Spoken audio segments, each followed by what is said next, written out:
Okay, good morning everyone. It is Nun Vav Amud Aleph on the top.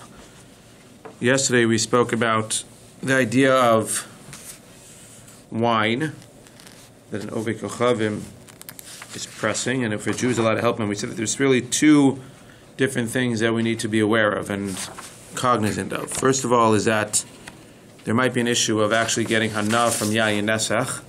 If in fact you're pressing the wine and you're getting paid to press the wine, and in the process you're creating or participating with Yayin Nesach, then that's an Isser Hana as a Jew. And the other thing is that you're not allowed to, according to some opinions, be metame something that's tahor. You can't be metame chulin in Eretz Yisrael. And if the wine press is tameh, and you're pressing the grapes on the tameh wine press, you're being metame the grapes in the process. So we just started. So there's two different things. The camera's over here. There's two different things. There's being metame the grapes, and there's getting hana from Yayin Nesach, which again would mean if you press the grapes, and in the process you're creating Yayin Nesach, so it'll be an issue. So the Mishnah told us that Lochin gat peuta. We're back on Nun Hey Amud Aleph for a second. I just want to chazer. Lochin gat peuta min ovei kocham afal pishu notel biyodav v'notein letapoach. You can go ahead and take the wine from this. We said this gat, which was the part that you actually pressed into. We imagined that there was like this huge bowl that you pressed into, so you could buy the wine from there, even though you're taking from there and putting it back. We said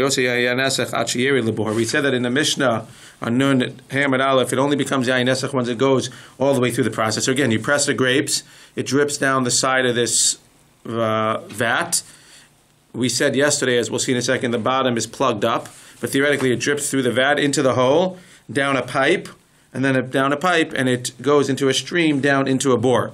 So we said, according to this opinion in the Mishnah, it's only Yayin Nesach once it gets to the bore, and once the goy touches it while it's in the bore. Yarad lebor masha bebor aser v'ashar muter. We said when it gets to the bore, so the stuff in the bore is going to be aser, but the stuff that's in the vat and seemingly the stuff that's in the pipe will not be aser.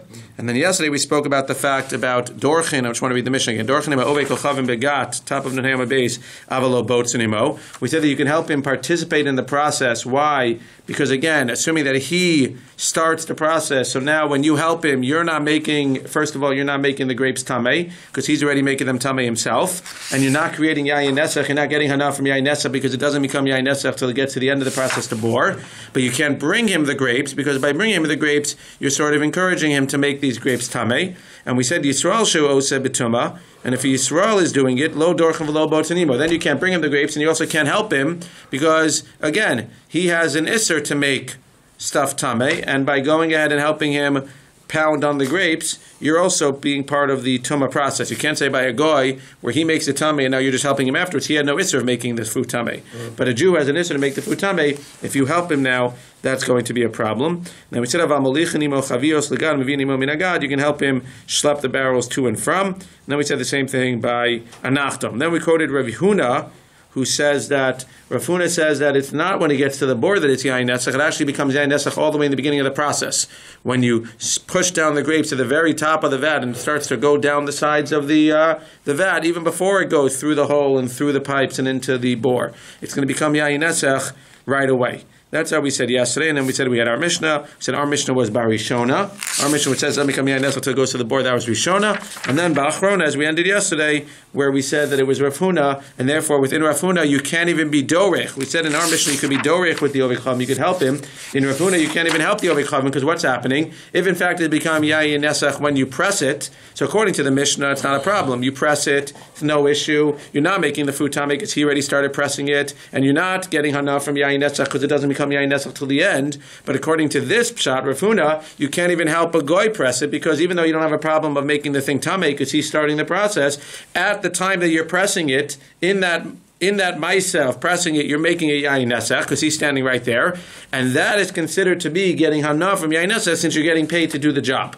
That's how it came out according to Rav Huna, and that's what we're up to in the Gemara.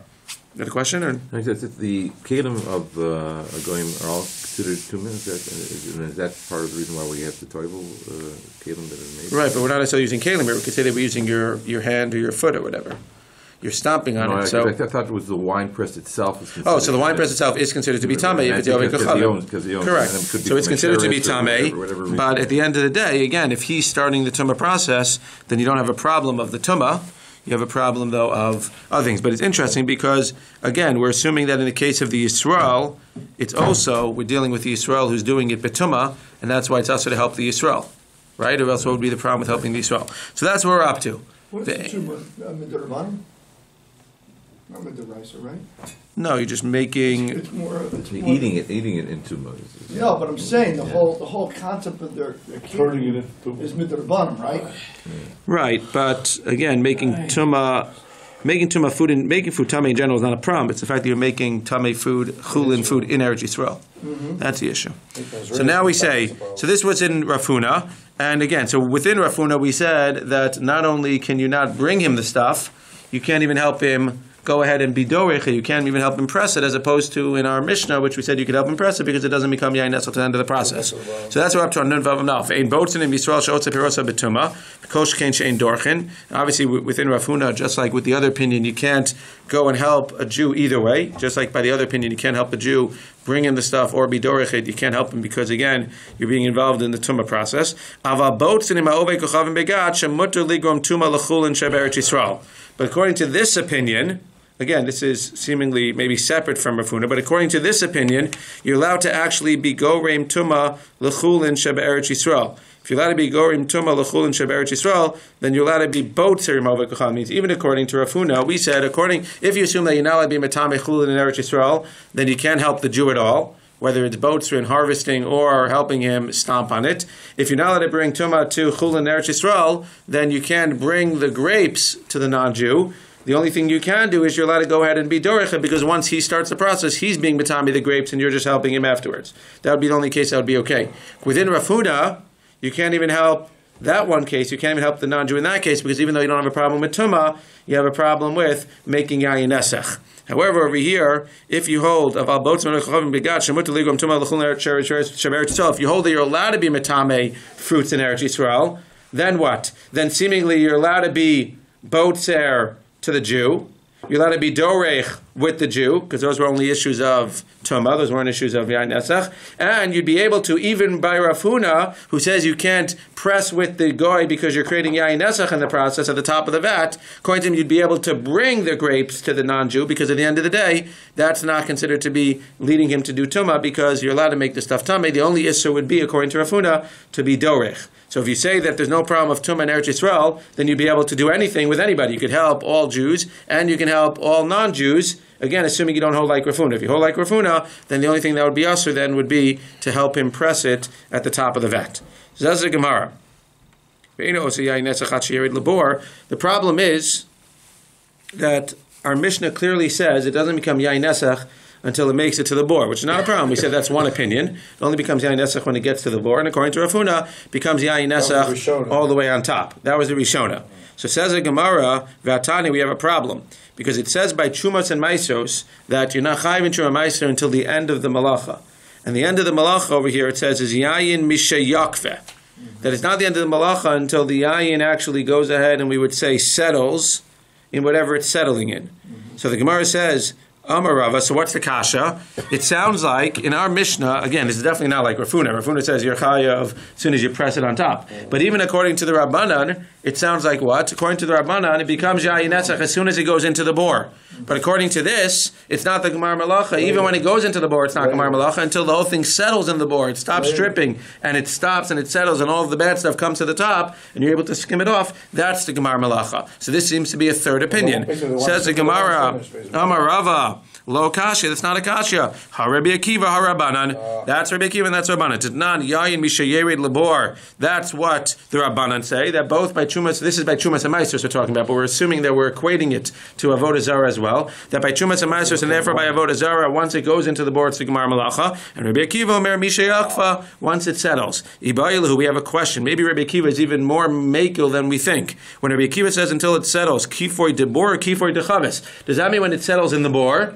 which is only a little bit after the Rabbanan? Or is it even after the bor until you take it out of the bor and put it into the barrels, into the casks, and then it's going to need to settle again, and only then, when it settles, it's going to be chayiv and shumas and maasros, and is it going to be possible to be yayin nesach? Tashma detanya yayin mishayakva. The yayin is from the time it settles. V'af al pi shekafa. Even when it settles, kole min hagal elyono min atzuna v'shota. Even when it settles in the bor, according to this opinion, you can go ahead and take from the vat and take from the pipes. What does that imply? If we're talking about it settling, and then you can nevertheless take from the vat and the pipes, it must be talking about settling in the bor. Because if it's talking about settling in the cask, what does that have to do with the tea in China? What does settling in the cask have to do with taking from the vat and from the actual pipe? So it sounds like it's saying that the yayin is not gemar malacha until it settles in the bor, and even once it settles in the bor, you can go ahead and you can still take the wine from the pipes and from the vat. And what did we say yesterday? Seemingly, we explained, again, just pasha, we explained because you're sort of plugging up the vat, or plugging up the pipes and separating it. As we'll see just now in a second, we're going to see it's a little bit different, but that's what we thought. You're basically separating from that wine until the wine in the bor. But what do you clearly see? You clearly see here Misha Yakva is talking about in the bor. So you see that the opinion it says that it's settling is talking about settling in the bor. So we have two opinions now. According to the Rabbanan, the Gemar Malacha is as soon as it hits the bor. And according to Rabbi Akiva, the Gemar Malacha is not when it hits the bor, it's when it settles in the bor. But nobody would say that it's not Gemar Malacha until it goes and settles in the cask. I would say that it's Gemar Malacha by Yain Nesek is more chomer because... V'hatani, Rav Zvid, b'divei Rabbi Yoshia, Yain mishayared lebor v'yakfer. 1 second. When Yain goes into a bor and is yakfer, Rabbi Akiva omer mishayishle b'chaviyos. Promise we have another brisa which says that the Rabbanan say when it goes into the bor and it settles, and Rabbi Akiva says when it goes into the chavis and settles. So now you have another problem, because you just told me that there's two opinions. There's the bor and settles, or just into the bor. But nobody said, we just disproved and said that nobody holds that when it goes, you have to wait till it goes to the cask. No, change our brisa. And the first brisa which we quoted really says, Yain mishayara lebor v'yakfer. Rabbi Akiva omer mishayish lebechaviyos. You're right, you read the first brisa wrong. And really the two opinions are... First, the first opinion is that what? That it's not Gemar Malacha until it goes into the bor and settles in the bor. And the second opinion, which is Rabbi Akiva, is that it's not the Gemar Malacha until it actually settles in the cask. Says the Gemara, but we still have our Mishnah.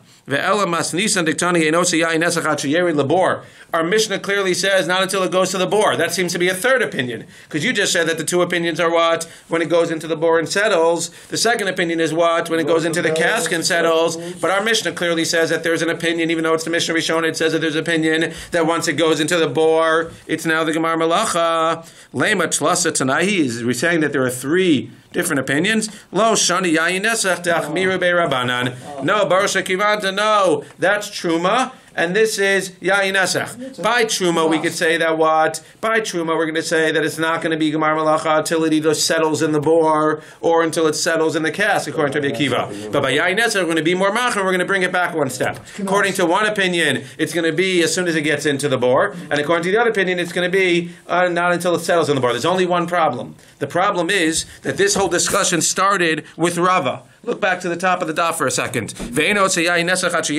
What did we say?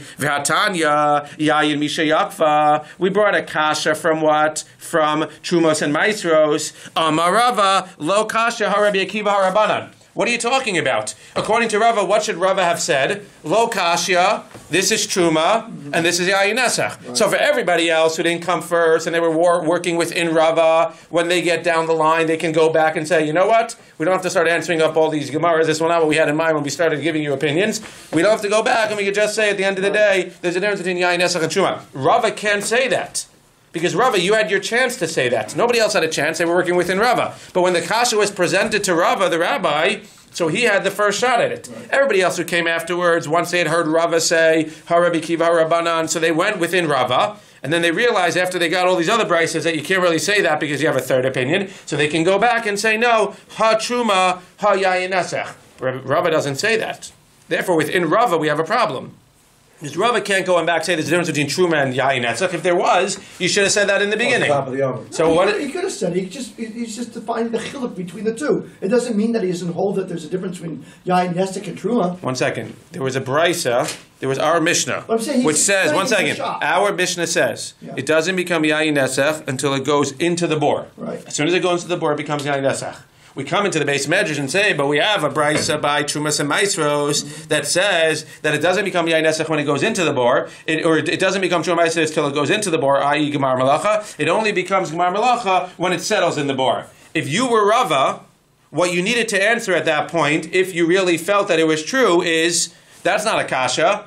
This is by Yayin Nesach, which is more machmir, and this is by Trumas and Maisros. The fact that he didn't say that shows that he doesn't hold that there's a chumrah by Yayin Nesach, and therefore, now that we go through the process and we have a third brisa, we must say that there are three different opinions. Everybody else who came later after Rava, and they were going within Rava, and then they said, well, we didn't realize what we got into, they can go back and say, well, Rava's wrong, and there really is a chiluk between Yain Nesach. But according to Rava, he can't go back at this point. He could, but he doesn't want to, or else he should have answered that right away. There's no shitas. He's not explaining the shitas. Ule Rava de lo shani le mokim le kitzlasa tanai, top of Nun Vavam Beis, and Rava, who didn't give that answer right away, he clearly holds that there are three opinions, and therefore he will say that one opinion is that it's the bor, when it gets to the bor, another opinion is when it settles in the bor, and the third opinion is when it settles in the cask. Okay. Zag the Gemara, don't get fooled. Short dafs, long tosuses, means it's difficult. Zag the Gemara, Masha b'bor asur v'ashar mutter. What's in the bor is asur and the rest is mutter. So now we're going back for a second. Again, this was the Mishnah Rishona, but at the end of the day, we still want to understand what it is. So we're saying that when the thing goes and it drips into the bor, whether it means it has to settle in the bor or it goes into the bor, whatever it is, at that point in the Mishnah, it's talking about the opinion that says once it gets to the bor. So it gets to the bor. We said when it's in the bor, if the guy touches it, it's yayin nesach. Again, because as we see, it's not only that it gets to the bor, the non-Jew then has to touch it, is yayin nesach, but everything else in the tubes, in the pipes, and in the actual thing is going to still be good. So what did we say yesterday? Yesterday we wanted to explain that we clogged it up. We basically closed it up with a plug, and that's why it wasn't connected. Says the Gemara, Amar Rav Huna. It was full. It was so we said it was full, and right. Well, when it was full, was talking within Rav Huna.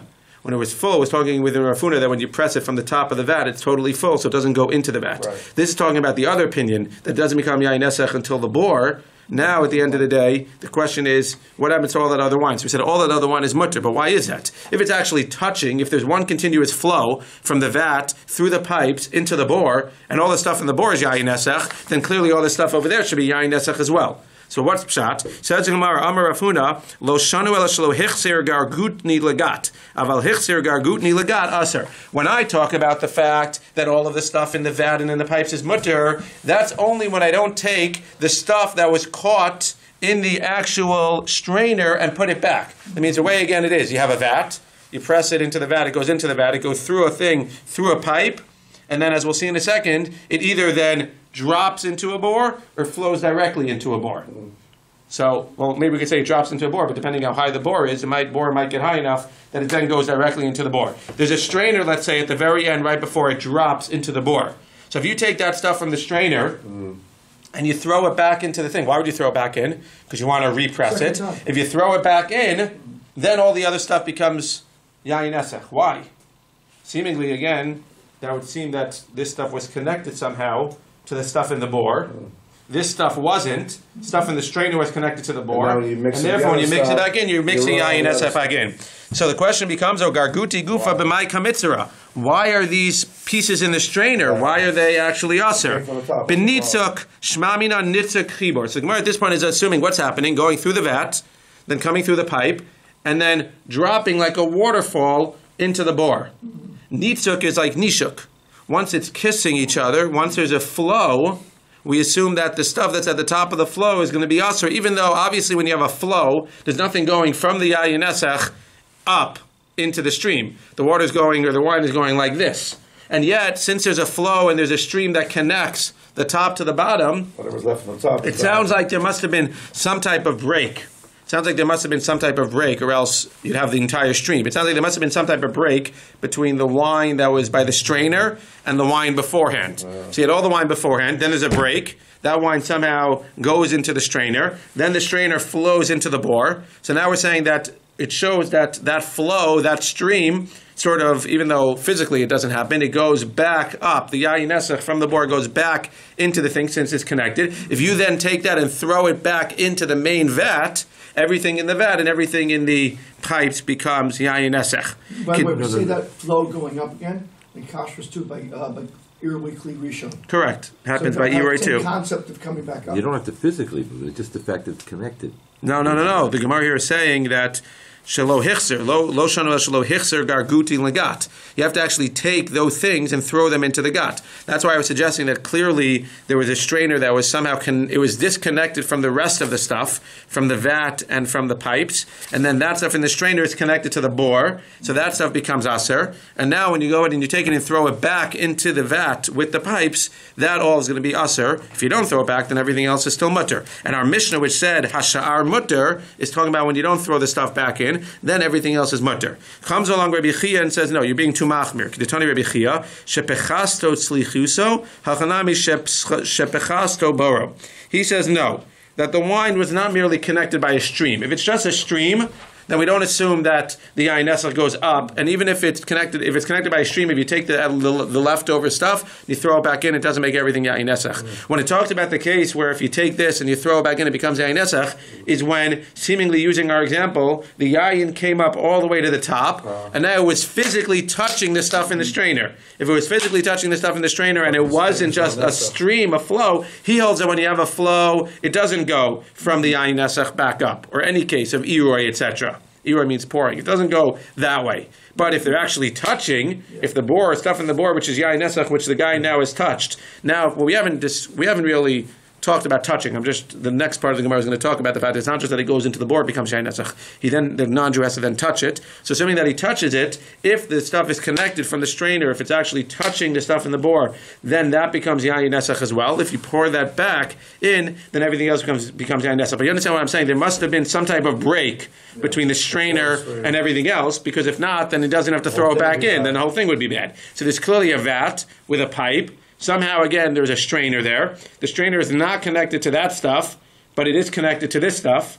And then at the end of the day, there must be that maybe they put it into, I don't know exactly how they did it, but there's clearly some type of break there, or else if you're going to say that the flow is a problem, it's going to go all the way back up. Right. So it must be, again, that, does he explain? No, he says that it's the flow that does it. It's not as you're mentioning. What do you mean? It's physically taking it and putting it on the top. He says there's a discussion on DAF. No, about Hichsir Gargunti. 75. He's saying that Hichsir Gargunti is a flow? No. Hichsir Gargunti is not a flow. The Nitzuk is a flow. The Huna, the stream constitutes a legal connection. Right, but again, that's the case of the Nitzuk. But I'm saying, when you talk about a Nitzuk, it constitutes a flow, and then what? And then you still have to take the stuff and put it back in. No? Okay, we have to see the art scroll. We'll have to speak to the people that... Either way, the point is that we understand. Either you hold that the flow works, and therefore it connects it back, and therefore everything becomes usher, whether you have to actually physically put it in or it's actually connected. Or you say it doesn't work, and only if it's actually touching does it become a problem. That's Rabbi Chia. Says the Gemara, Hahu Yenuka Detana Avodas Kochavim B'Shishani. There was a guy who knew Avodah Zarah cold, Mesachas Avodah Zarah, by the time he was 6 years old, which means that he didn't even get through the first DAF Yomi cycle. But Lamaisa, he already knew it. Says the Gemara, so the question was asked to him, are you allowed to join with an Ovei Kochavim Begat? What's the answer to the question? Well, it depends, right? We know. The answer depends if it's, what? If you hold like Rav Huna or not. If you hold like Rav Huna, forget about if it's connected. If you hold like Rav Huna, then you're allowed to go ahead, then you're not allowed to go ahead. And if you hold like the Chachamim, you're allowed to because it's not till the board. Now we're adding another aspect. Amar Lahu, Dorchanim HaOvei Kochavim Begat. And V'ha Kamen Nasech Biyadei. But is the guy not going to put his hand in? So the Gemara clearly says on the left, Rashi says, Umishna Achrona Ketani. Chazru lomar ein dorchen desfir le karafuna. That means you don't answer me here. You're allowed to do it because we hold like the Mandama who says it doesn't become yayin nesach until it gets to the board. No, we're working within Rafuna now. That it becomes yayin nesach as soon as you press it at the top of the vat.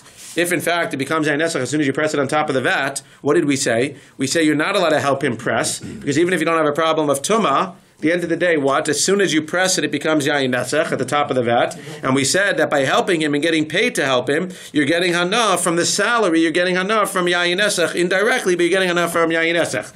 So why, in fact, is it that you're allowed to go ahead according to this 6-year-old, who we're not going to say he's wrong because he's a 6-year-old. We assume he knows what he's talking about. Why does he hold that you're allowed to go ahead and help an Ovei Kochavim in this case? He says because there's another aspect that you haven't talked about yet. The aspect is that when you press the wine, it's not just a matter of pressing that becomes yayin nesach. The non-Jew has to put his hand into it as well. So in a regular case within Rafuna, where you press the wine at the top of the vat, we assume that even if when we're not looking, the non-Jew is going to stick his hand in there and he's going to make a yayin nesach. But if his hands are tied behind his back when he's doing it, then he can't stick his hands in there, and Lamaisa he can't make it Yayin Nesach. So when the 6-year-old said you're allowed to go ahead and you're allowed to help him, it's in a very specific case where you say to him, your hands have to be tied behind your back. Why would he do that? Well, he needs help. So if he needs help, he's willing to tie his hands. So he comes to you and says, I need you to help me work for me. This is the boss coming to a Jew and saying, I need you to help me press the grapes. Sure, I can help you, no problem. We just got to tie your hands behind your back. We always talk about these phrases that come. They all come from the Gemara. Tie your hands behind your back, and all these other things. Anyway, so that was the reason that in this case, the guy said it wasn't, you were allowed to help him. You tied his hand behind his back, therefore he can't touch the wine. Therefore, even within Rafuna, we're not worried about Yayin Nesach in the beginning of the process. Says the Gemara, he's going to stick his foot into the wine. Okay, you're not going to want to drink it for other reasons, but he's going to stick his foot into the wine when you're not looking, and therefore it's going to be aser. Nisuch de regel lo shmei nisuch. When a non-Jew sticks his foot into the wine, that's not nisuch. We're going to see in a second that the real nisuch is when you stick your hand into the wine. There's going to be a discussion. Do you have to actually agitate it, or just sticking your hand in for the purposes of avodah zarah to make an nisuch? Now again, all this stuff is going to be aser b'shtia, as we'll see anyway. All of the wine of a non-Jew is aser b'shtia anyway. Al stam yenam. We're not sure whether they worshipped it for avodah zarah or not. But at the end of the day, in terms of hana, it's only aser b'hana if he actually made it yayin nesach. Comes along another case. There was a case in Arda. There was a Yisrael who was helping an Ovei Kochavim. And Shmuel waited for the 3 regalim when people come for the drashas on Pesach, Shavuos, and Sukkot. He wanted to ask the other opinions of the other rabbis to see what they paskin. What's there to paskin? We just said that in the case where, again, assuming his hands are tied behind his back, it's fine. If they're not tied behind his back, it's not fine. Zak Tosfos on the bottom, we have to do at least one Tosfos, the whole daf is Tosfos, says Tosfos, which we need to understand, Hava Uvda ben Harda, the bottom Tosfos, 3 lines up, Omeri, to lo havim mamish dumya de Uvda dianuka. This case is a little bit different. Again, the case of the Yanuk over there where the guy's tying his hands behind his back, that the whole question was whether we're allowed to get hana from it, not whether we're allowed to drink it because it's tam yenam. That case was where the boar belongs to a non-Jew. When it belongs to a non-Jew, it's considered to be stam yenam, and the only question is, do we assume that he went ahead and stuck in his hand for yayin nesach, and therefore we assume that if his hands are tied behind his back, it's stam yenam and you can't drink it, but it's not yayin nesach and you can get hana from it. Ushmuel lahatir af b'shtia kamar. Shmuel's case is where he wants to make it mutter even to drink. Why? Lefisha habor haya shel Yisrael. This boar belonged to a Jew. So it's the same case where the non-Jew is tying his hands behind his back, but the question becomes now, according to Shmuel, in this case, where we don't have a problem of what? We don't have a problem of assuming that he had yayin nesach. Are you allowed to stick his hand? We don't assume that he stuck his hand in. Do we say that you're allowed to drink it as well? So the question is, why should you not be able to drink it? Well, Shmuel's kasha. Again, we said that by the case of the boar of a non-Jew, you can't get hana from it. You can't drink it because it's stam yenam. The question was, can you get hana? We said it depends if his hands are tied behind his back or not. So now Shmuel is saying we're dealing with the case of a boar of a Yisrael, and the question is, even if the hands are tied behind his back, so that gets rid of the problem of yayin nesach, but you have to be worried about drinking it. So it says in Gemara, my time, what's the question? Elima bishum de kasavar di mishkachana tana de aser krebi nasan osrenu afilu behana. One, he wanted to know whether we hold like Rabbi Nasan. What does Rabbi Nasan say? Ditanya madadu bein biyad bein beregel yimacher. We have a brayta here which says that you have a cask of wine of a Jew. How did they used to measure it? Don't tell anybody. They didn't have measuring sticks. They would stick their hand in. They knew that their hand was a foot tall. They would stick their hand in, and they would see where on their arm it got up to. Reminds me of a caterer I once used. This is why I try not to eat when I go to simchas. But I used to work for a caterer. So how do they wash? How do they mix? How do they make coleslaw? They don't just make a little bit of coleslaw. They make a huge thing of coleslaw, and then they get in there like this, and they go like this. And the reason it tastes so good is because all the stuff from the armpits gets into the coleslaw. So never eat coleslaw at an affair. Anyway, so the same thing over here. When you're being moded, when you're going in and you're measuring what it's like, so it says moded bein biyad bein beregel yimacher. If a non-Jew sticks his hand into your wine, so yimacher, it sounds like it's going to be aser behana. You have to assume that what? You have to assume that it's going to be aser behana, but it's going to be aser b'shtia, but it's going to be mutter behana. That's the Tanakama. So we don't assume that he made it Yayin Nesach, because we assume that when he stuck his hand in Stam to measure it, that also he had intention to make it Yayin Nesach. If we assume that, then we would say it's Asur B'Hana. The fact that we make it Mutter B'Shtiya, Mutter B'Hana, and Asur B'Shtiya, so it's going to be Asur B'Shtiya, it's going to be Asur B'Shtiya, but it's still going to be Mutter B'Hana. Now it's not clear why it should even be Asur B'Shtiya. It sounds like it's Asur B'Shtiya because unclear. Rashi doesn't say. But again,